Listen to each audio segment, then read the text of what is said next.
सुखदेव महाप्रभु कहते हैं राजन, अजामिल भगवान नाम का आश्रय लेकर के बहुत सागर से पार हो गया। श्री परीक्षित जी ने सुखदेव जी से पूछा, गुरुदेव भगवान केवल भक्तों पर कृपा करते हैं, दैत्यों पर कृपा नहीं करते, भगवान समदर्शी है कि नहीं, या भगवान भी पंक्ति भेद करते हैं? तो कहते हैं राजन, देवता हो, दैत्य हो, भक्त हो, असुर हो,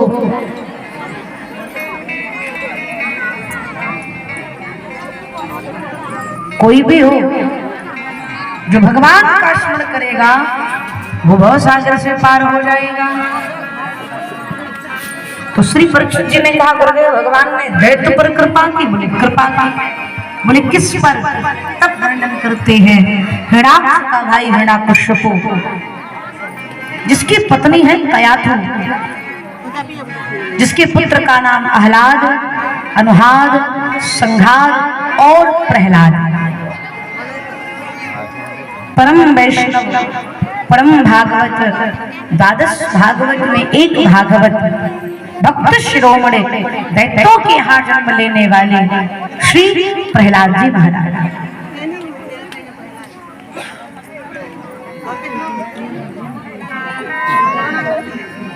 प्रहलाद जी के जन्म की दो चर्चाएं आती हैं। पहला, जब मैया कयाधु गर्भ से हुई तो हिरण्याकश्यपु तप करने के लिए गया, तो उसी बीच में देवराज इंद्र मैया कयाधु को कहरण करके लेकर जा रहा था। रास्ते में नारद जी मिल गए। नारद जी कुटिया में ले जाकर के मैया कयाधु को दिव्य भागवत कथा का श्रवण कराई। तो गर्भ में पल रहे प्रहलाद जी ने भागवत कथा सुनी तो भक्त के रूप में जन्म लिए। ये भागवत के अनुसार। और अन्य ग्रंथ भाव लेकर के गया तो एक वृक्ष की डाली पर एक तोता बैठा था। तोता जैसे हिरण्याकश्यपु ध्यानस्थ होकर के समाधि में तन्लीनता से भगवान का नाम लेने के लिए तन्मय हुआ, आतुर हुआ, तुरंत वह तोता डाल पर बैठ करके नारायण नारायण नारायण नारायण कहने लगा। तो हिरण्याकश्यपु के शत्रु हैं भगवान। मित्र को तो भूला भी जा सकता है, शत्रु को भूलना तो बड़ा असंभव है। हमेशा उसका स्मरण बना रहता है। जैसे हिरण्याकश्यपु ने सुना मेरे शत्रु का नाम ले रहा है, एकदम क्रोध से लाल पीला हो गया। पत्थर उठा करके उस तोते को मारना चाहा कि मेरे शत्रु का नाम लेता है, नारायण कहता है, नारायण पुकारता हुआ जा रहा था। अब हिरण्याकश्यपु लाल पीला हो गया, भजन में मन नहीं लग रहा था, तब करने में मन नहीं लग रहा था, लौट पड़ा। हिरण्याकश्यपु की पत्नी कयाधु ने देखा कि आप तो तप करने के लिए गए थे, आप लौट आए, बिना तप के लौट आए, आप तो अपने बचनों से पीछे नहीं हटते, क्या बात है, बड़े क्रोध में दिखाई दे रहे। हिरण्याकश्यपु ने कहा मत पूछो, एक सुख एक पक्षी आकर के मेरे तप को नष्ट कर दिया। बोले क्या हुआ? बोले अरे कुछ नहीं, डाल पर बैठ करके नारायण नारायण नारायण कह रहा था। जैसे हिरण्याकश्यपु के मुख से ये शब्द सुना मैया कयाधु धन्य हो गई। पहली बार मेरे पति के मुख से भगवान का नाम निकला, मैं तो धन्य हो गई,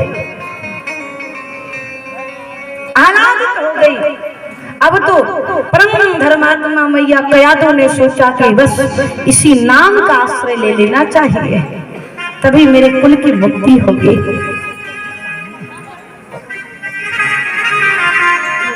अच्छा, बड़ा प्रसन्न भई, आसन लगाया। हिरण्याकश्यपु ने कहा भूख लगी, भोजन लगाओ। मैया कयाधु गई, भोजन की थाली लेकर के आई। भोजन करने के लिए हिरण्याकश्यपु बैठा तो मैया कयाधु ने कहा नाथ मैं भूल गई, वो तोता क्या कह रहा था? हिरण्याकश्यपु ने कहा अरे कुछ नहीं, नारायण नारायण नारायण कह रहा था। 6 बार हो गए, 6 बार। मैया कयाधु ने कहा यही अच्छा मौका, बस यही कृपा होती रही महाराज। भोजन ग्रहण किया। हिरण्याकश्यपु शयन कक्ष में गया शयन करने के लिए। मैया कयाधु चरणों से पादुका निकाल रही थी, चरण सेवा करने लगी। बोली नाथ आप जैसे से योद्धा किसी पक्षी की बात सुनकर के विचलित हो गए, लेकिन सरकार वो पक्षी कह क्या रहा था? हिरण्यकशिपु ने कहा कितनी बार बताओ, नारायण नारायण नारायण कह रहा था। 9 बार हो गए, 9 बार हिरण्यकशिपु नारायण नारायण कहा। मैया कयाधु एकदम प्रसन्न हो गई और जैसे ही चरण सेवा करके शयन करने की बारी आई, शयन करने मैया कयाधु जा रहे थे, उसी समय मैया कयाधु ने फिर से हाथ जोड़ करके कहा, स्वामी आखिरी बार पूछती हूँ, वो तोता क्या कह रहा था, बस इतना बता दीजिए। हिरण्यकशिपु आवेश में आकर कहता है, आखिरी बार कहता हूँ, वो नारायण नारायण नारायण कह रहा था। 12 बार हिरण्यकशिपु ने नारायण शब्द का उच्चारण किया। फिर मैया कयाधु गर्व से भई। उसी प्रकार से 12 बार नारायण शब्द का उच्चारण करने के बाद प्रहलाद जी महाराज गर्भ में आए। फलस्वरूप परम भागवत परम वैष्णव 12 भागवत में एक भागवत श्री प्रहलाद जी महाराज का जन्म हुआ। हिरण्यकशिपु गया तप करने के, ब्रह्मा जी से वरदान मांगा, दिन में ना मरूं न रात में मरूं, 12 महीनों में ना मरूं, नास्त्र से मरूं न शस्त्र से मरूं, न इंसान से मरूं, न जानवर से मरूं, न घर के भीतर न घर के बाहर, न सुबह न शाम। ब्रह्मा जी ने तथास्तु कह दिया। आया हिरण्यकशिपु तप करने के बाद प्रहलाद जी परम वैष्णव परम भागवत, प्रहलाद की भक्ति के बारे में जब हिरण्यकशिपु को पता चला, हिरण्यकशिपु क्रोधित हो गया, नाना प्रकार का दंड देने का प्रयास किया, हाथी के पैर के नीचे दबवाया, विष देकर मारने का षड्यंत्र किया, पर्वत से फेंकवा दिया, काल कोठरी में बंद कर दिया, यहाँ तक कि अपनी बहन होलिका को अग्नि में लेकर बिठा दिया। होलिका को ब्रह्मा जी का वरदान था कि अग्नि से नहीं जलेगी, लेकिन ऐसा भया कि प्रहलाद को लेकर होलिका बेटी स्वयं स्वाहा हो गई और प्रहलाद जी अग्नि में नारायण नारायण कहते हुए आनंद से बैठे थे। क्यों भाई, ये तो बहुत आश्चर्य की बात है कि ब्रह्मा जी के भजन झूठे हो गए। होलिका को अग्नि में ना जलने का वचन दिया था ब्रह्मा जी ने, आशीर्वाद दिया था, पर जली कैसे? प्रहलाद जी जिनको नहीं जलना था वो जल गई और जिनको जलना था वो प्रहलाद जी चकाचक बैठे। क्यों? तो भगवान कहते हैं, जो अपराध भगत कर कराही,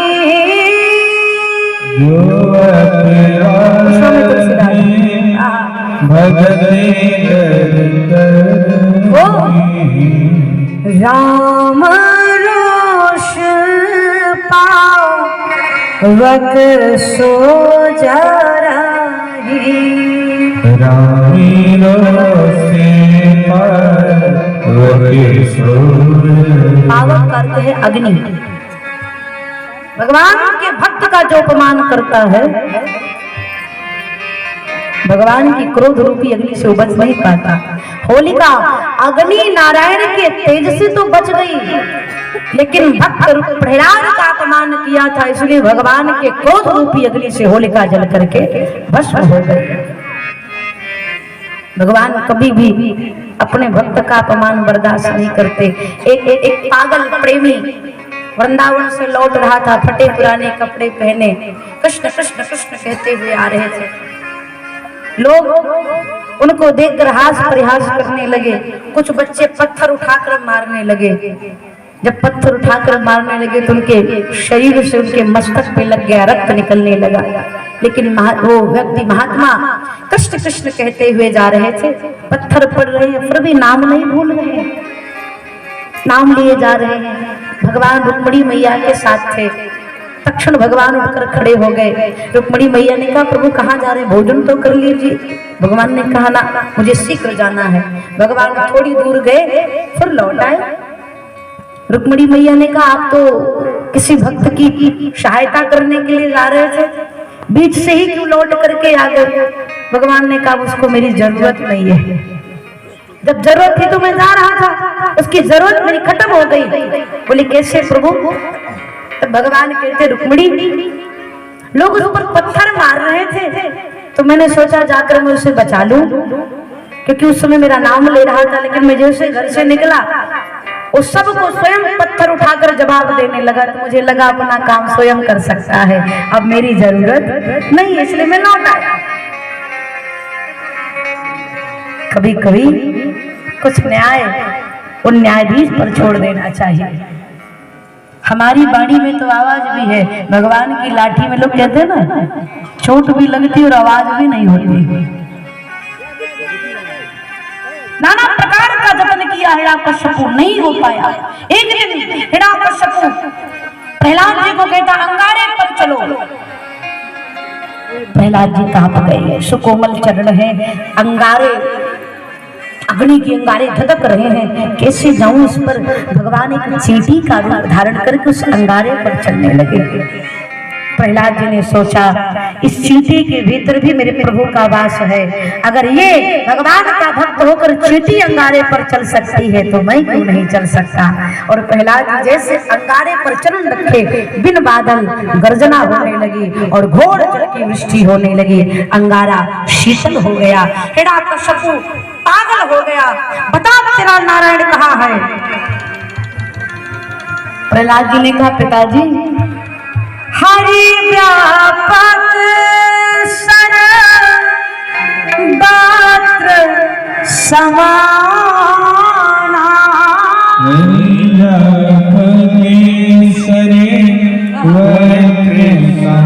परंतु पिताजी प्रेम प्रगट होहि मैं जाना।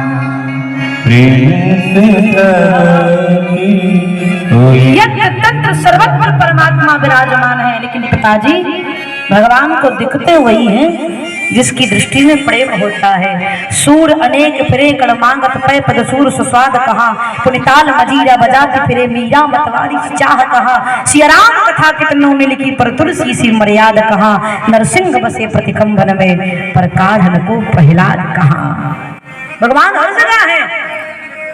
हिरण्यकश्यप क्रोधित हो गया, क्या तेरा नारायण इस खंबे में है। प्रहलाद ने कहा हाँ। तुरंत हिरण्यकश्यप ने तलवार निकाली, समाप्त कर दूंगा आज। जैसे ही खंबे में तलवार मारने का प्रयास किया, भगवान नरसिंह का अवतार लेकर के प्रकट हो गए। बोलिए नरसिंह भगवान की। आधा शरीर मनुष्य के जैसा, मुख सिंह की भांति है, बड़े बड़े नाखून है, नेत्रों में क्रोध की लालिमा छाई हुई है, जिह्वा क्रोध के मारे बार बार बाहर निकल रही है। दौड़ करके नरसिंह भगवान ने हिरण्यकश्यप का गर्दन पकड़ा, समाप्त कर दूंगा तुझे। हिरण्यकश्यप जोर से हंसा, आप मुझे नहीं मार सकते। भगवान ने कहा वो काहे भाई, काहे नहीं मार सकता। हिरण्यकश्यप ने कहा, ना मैं इंसान से मरूंगा ना जानवर से मरूंगा। भगवान ने कहा अच्छे से देख, मैं मिक्स होकर के आया,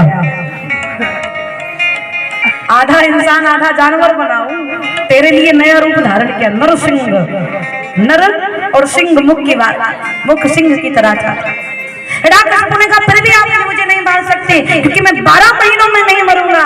भगवान ने कहा मैं तेरा बाप हूँ, मुझे पता है, इसलिए मैंने तेरे लिए 13वां महीना बनाया है, पुरुषोत्तम मास, अधिक मास। हिरण्यकश्यप ने कहा कि मैं ना घर के भीतर मरूंगा ना घर के बाहर।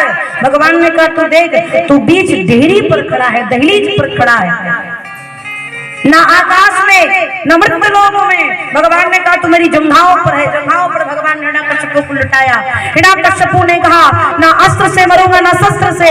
भगवान ने कहा ये बड़े बड़े नाखून किस दिन काम आएंगे। हिरण्यकश्यप ने कहा न सुबह मरूंगा न शाम को मरूंगा। भगवान ने कहा ये गोंधेली बेला है, न सुबह है न शाम है। हिरण्यकश्यप अपनी जंघाओं पर लेटाया और भगवान ने नाखून से पकड़ उसके पेट को मारा है, उसकी हथेलियों को निकालकर गले में धारण किया। बोले नरसिंह भगवान की। सबने भगवान की जय जयकार करे। हिरण्यकश्यप का वध करने के बाद भी भगवान का क्रोध शांत नहीं हुआ। भगवान के नेत्र से क्रोध की लालिमा बरस रही थी। नारद जी ने लक्ष्मी जी से कहा देवी जी तुम जाओ, पत्नी को देखकर अच्छे अच्छे साइलेंट हो जाते, तुम जाओ, भगवान का क्रोध शांत हो जाएगा। भगवान लक्ष्मी जी जैसी आरती की थाली लेकर पहुंची, भगवान का ये भयंकर रूप पहली बार देखा था। आरती की थाली पटक कर भागी, ये मेरे स्वामी नहीं है, ये मेरे प्रभु ही नहीं है। मैया जी चली गई, सारे देवता हाहाकार करने लगे, भगवान का क्रोध नारद जी ने प्रहलाद जी को संकेत किया, लाला एक तू ही बचा है भगवान का क्रोध को शांत कर सकता है। प्रहलाद जी निकट गए और निकट जाकर भगवान के निकट खड़े हो गए, हाथ जोड़ करके। जिससे प्रहलाद पर भगवान की दृष्टि पड़ी, भगवान की क्रोध की लालिमा नेत्र से समाप्त हो गई।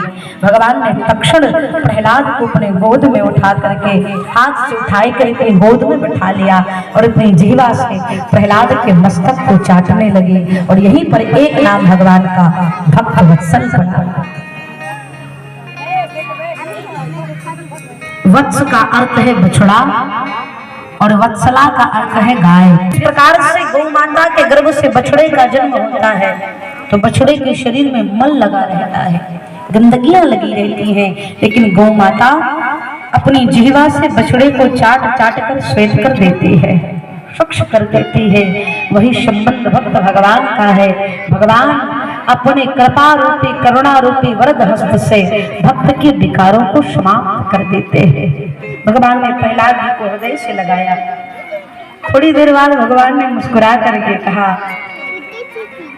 प्रहलाद मेरे क्रोध और मेरे स्वरूप को देखकर मेरी पत्नी डर गई, देवता डर गए, नारद जी डर गए, आप नहीं डरे? क्या आपको मुझसे भय नहीं लगा?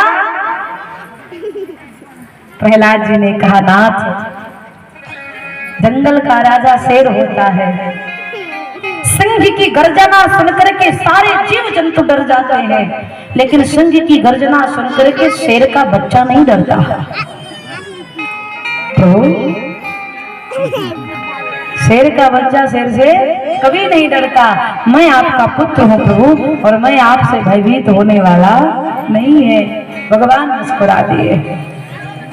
कहो प्रहलाद क्या इच्छा है? प्रहलाद ने कहा, प्रभु जीवन में कभी आपसे कुछ मांगो ना, बस इतनी कृपा कर दीजिए, जीवन में कभी आपसे कुछ ना मांगो।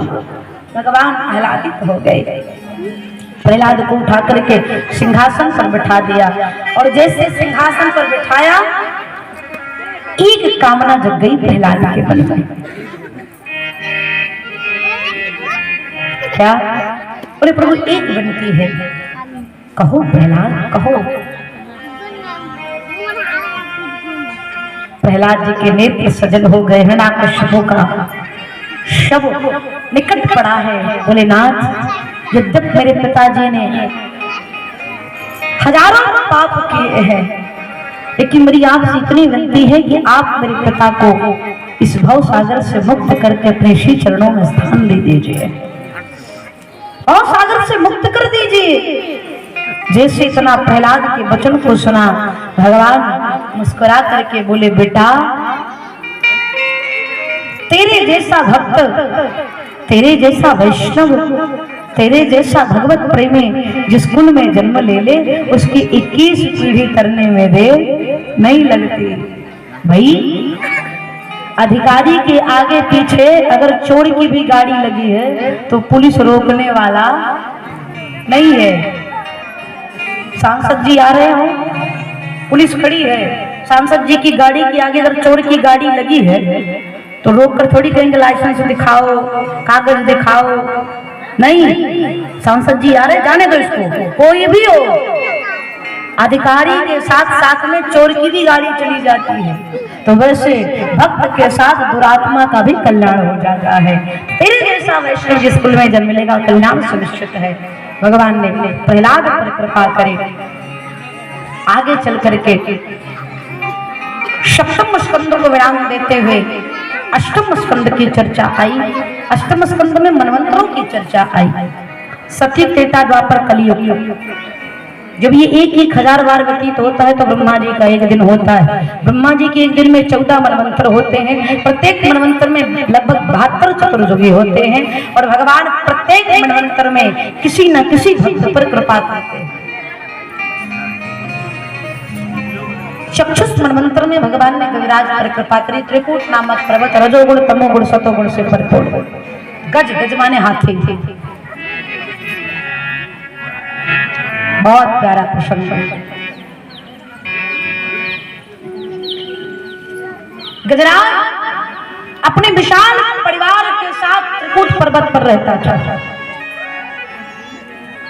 एक दिन पर्वत से नीचे उतरा भ्रमण करने के लिए।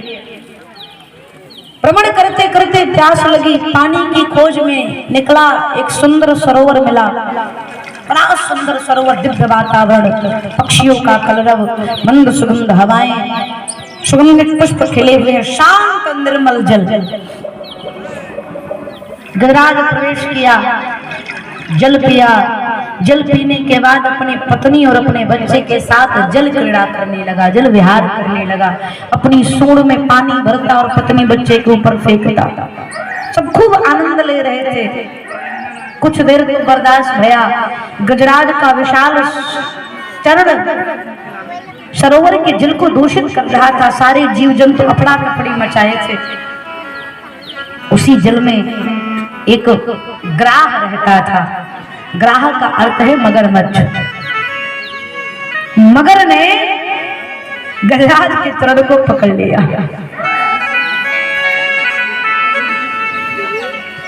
ये जो मगर है ना, ये आता ही आता है। बहुत सुंदर कथा हो रही है। मगर बड़ी अच्छी व्यवस्था की है। मगर देवी जी कथा कह रही है। मगर परिवार तो मेरा बहुत अच्छा है। मगर व्यापार बहुत अच्छा चल रहा है। मगर सब कुछ ठीक है। मगर ये मगर जो है ना, उस सबको पकड़ कर रखा है। सबको,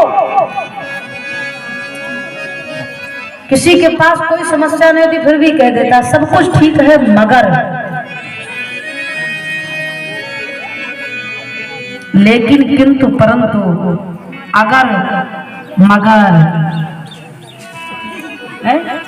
जीने नहीं देता हो, अगर मगर कहूँ आपको, मगर ने गजराज के चरण को पकड़ लिया। अच्छा, जब मगर पकड़ता भी है तो हम लोग ध्यान नहीं देते। कोई कह दिया आपसे आपका सब कुछ ठीक है, मगर सब कुछ ठीक है, मगर तो सोचेगा छोड़ो छोड़ो, ध्यान नहीं देगा कि मगर क्या नहीं ठीक है, ये नहीं पूछेंगे। कोई बात नहीं। कई बार तो लोग कैसा भी कहते थे विषय चेंज करिए, छोड़िए इस बात को। उसी प्रकार से गजराज के चरणों को मगर ने पकड़ा, लेकिन मगर उसने ध्यान नहीं दिया कि मगर ने पकड़ा है।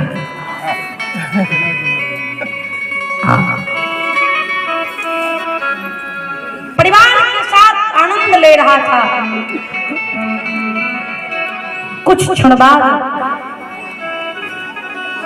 ग्राह जल का जंतु है, अस्तु गजराज के भी शरीर का बल उसके शरीर में आ रहा है।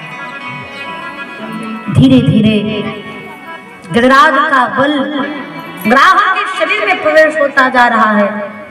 गजराज बलहीन होता चला जा रहा है। जब पूरी तरीके से लगा कि मैं ग्राह के मुख का ग्रास बन गया हूं, तब अपने पैर को छुड़ाने लगा। पकड़ा भी तो क्या, पैर छुड़ाने लगा। जब ग्राह ने गजराज के चरण को नहीं छोड़ा, तब गजराज छटपटाने लगा और अपनी पत्नी बच्चे से प्रार्थना करने लगी कि मुझे ग्राह के मुख से मुक्त करिए। पत्नी बच्चे एक दो दिन सूंड में सूंड डाल करके गजराज को खींचने का प्रयास किया। जब गजराज बाहर नहीं निकला तो पत्नी बच्चे उसको वहीं छोड़ करके जाने लगे। गजराज कहता मुझे छोड़ करके मत जाओ, कैसे रहूंगा मैं? अरे ये ग्राह मुझे समाप्त कर देगा। परिवार के जनों ने कहा कि आप तो ग्राह के मुख में मरेंगे, हम तो भूखे प्यासे मर जाएंगे, हम तो यहाँ से जा रहे हैं। सब छोड़कर चले गए, अकेला बचा। यही जीवन है प्यारे, यही जीवन है। अभी बात ही चल रही थी डॉक्टर साहब से, कभी कभी पराये सुन लेते हैं लेकिन अपने होकर अपनी पीड़ा सुनने के लिए कोई तैयार नहीं है। और ये यथार्थ है कि जिनसे हम उम्मीद लगाकर बैठते हैं वो खड़े नहीं उतर पाते, और जिनसे कभी हम कल्पना नहीं किए रहते वही हमारा सहारा बन जाते हैं। यही जीवन है। उसी गजराज की तरह हमको आपको भी इसी संसार में मोह रूपी ग्राह ने पकड़ कर रखा है। संसार एक सरोवर है और इस संसार रूपी सरोवर में रहने वाले हम सभी उसी गजराज की भांति हैं। ग्राह रूपी मगरमच्छ ने, मोह रूपी मगरमच्छ ने हमको आपको पकड़ कर रखा है। काला प्याल मुख ग्रास त्रास निराश है तबे, मोह रूपी ग्राह पकड़ कर रखा है। लगता पत्नी, मेरा बच्चा, मेरा परिवार, मेरा पुत्र, मेरी पुत्र वधू, मेरा सर्वस्व, मेरा समाज। अगर आपको लगता है कि आपकी पत्नी बहुत प्रेम करती है, परिवार के सदस्य बहुत प्रेम करते हैं, लोग कहते हैं मेरे बिना इसका क्या होगा, कैसे रहेगी मेरे बिना, क्या होगा इसका। भैया इस सोचने वाले हमारे जैसे कितने आए और चले गए। किसी का कुछ भया क्या है? कुछ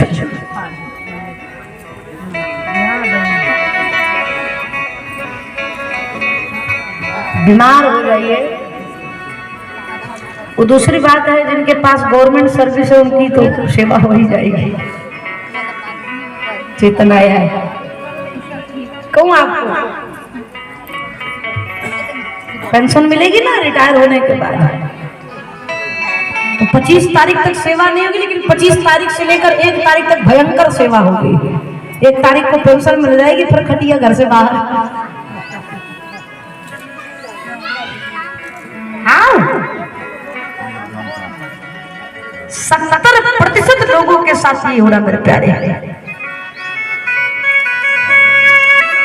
नहीं किसी कभी ट्राई कर लो, घर में एक आध बार पागल होने का नाटक कर लो, पगला गए ऐसा लोग समझे। पर देखो एक एक व्यक्ति का चेहरा हमने नहीं किया।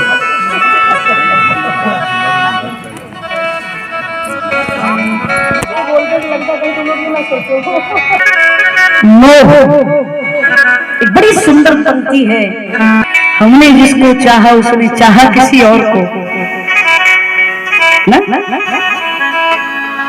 यथार्थ है। एक दृष्टांत मैं कहती हूँ, ये भाव सुनने के बाद आपको कथा जल्दी समझ में। एक राजा थे, राजा भरथरी, नाम तो सुना ही है आप लोगों ने।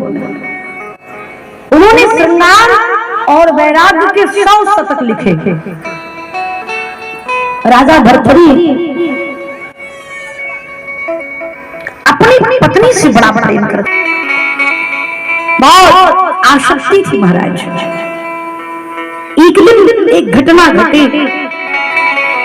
राजा भरथरी के नगर में एक ब्राह्मण रहते थे, देव उपासना करते थे। तो देवता प्रसन्न हुए और देवताओं ने उन विप्र को, उन ब्राह्मण को एक फल दिया और फल की महिमा बता करके कहा कि जो इस फल को खाएगा वो दीर्घजीवी हो जाएगा, वर्षों तक जीवित रहेगा, युवा बना रहेगा। पंडित जी को वो फल मिला तो पंडित जी को लगा के ऐसे जीवन को दीर्घ जीवन लेकर क्या करूंगा, एक काम करता हूँ, इस फल को मैं अपने राजा साहब को दे देता। राजा साहब फल को खा लेंगे तो उनका जीवन दीर्घ जीवन होगा, वो कभी वृद्ध नहीं होंगे। तो प्रजा राजा भरथरी को फल प्रदान कर दिया। जब फल की महिमा सुना तो राजा भरथरी सोचने लगे। उनकी पत्नी का नाम था पिंगला।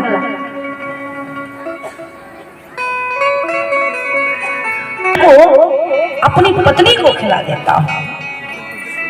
मेरी पत्नी फल को खा लेगी तो वो दीर्घ जीवन प्राप्त होगी उसको, और कभी वृद्ध नहीं होगी तो उसको देख करके मैं जीता रहूंगा और फिर उसके सामने चला जाऊंगा, उसके वियोग को नहीं सहना पड़ेगा। बड़ा प्रेम था। उसने अपनी पत्नी को बुलाया और फल अपनी पत्नी के हाथ में देते हुए फल की महिमा बता दी। परंतु राजा साहब की पत्नी की आसक्ति राज दरबार में कार्य करने वाले मंत्री से थी।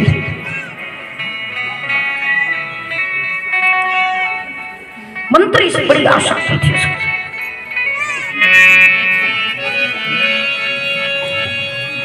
रानी ने सोचा कि ये मेरे प्रियतम है, मुझे लगता है इस फल पर अधिकार उनका है, अगर वो फल को खा लेंगे तो मैं उन्हें देख देख करके जी लूंगी।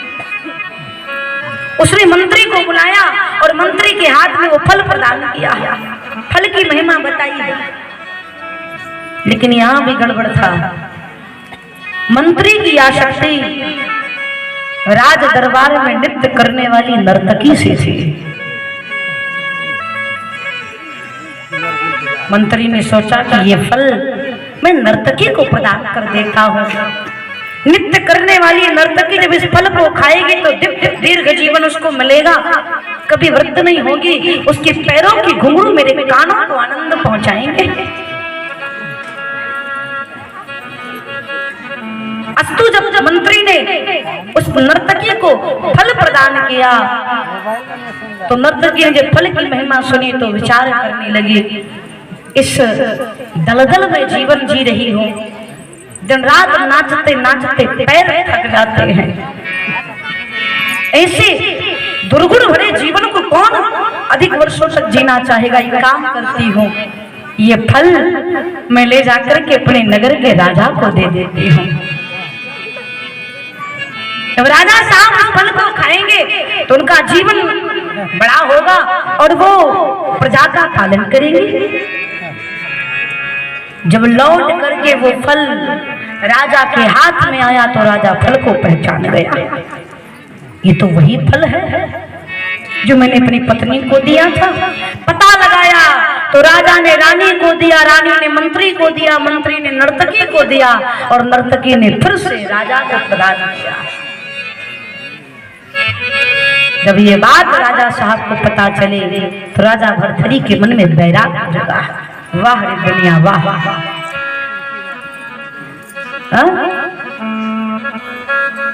हमने जिसको चाहा उसने चाहा किसी और, यही जीवन है। सब प्यारे बैराग की जगह और बैराग के 100 शतक राजा भरथरी ने लिखे।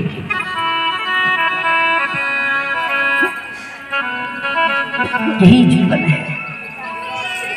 एक पंक्ति गाती हूँ, 2 लाइन गाऊंगी मैं, समय कम है। हमारे आपके साथ भी यही होता है। कल भी मन अकेला था, आज भी अकेला है। कल भी मन अकेला था, आज भी जाने मेरी किस्मत ने, जाने मेरी किस्मत ने कैसा खेल खेला है। कल भी मन अकेला, एक शब्द ध्यान से सुनिए। आज भी अकेला ढूंढते हो तुम खुशबू कागज़ी गुलाबों में, ढूंढते हो तुम खुशबू कागज़ी गुलाबों, परंतु प्यार सिर्फ मिलता है आजकल किताबों में। प्यार सिर्फ मिलता है आजकल किताबों में, प्यार सिर्फ मिलता है रिश्ते नाते झूठे सिर्फ स्वार्थ का झमेला है। रिश्ते नाते झूठे स्वार्थ का झमेला है। जाने मेरी किस्मत में, जाने मेरी किस्मत में कैसा खेल खेला है।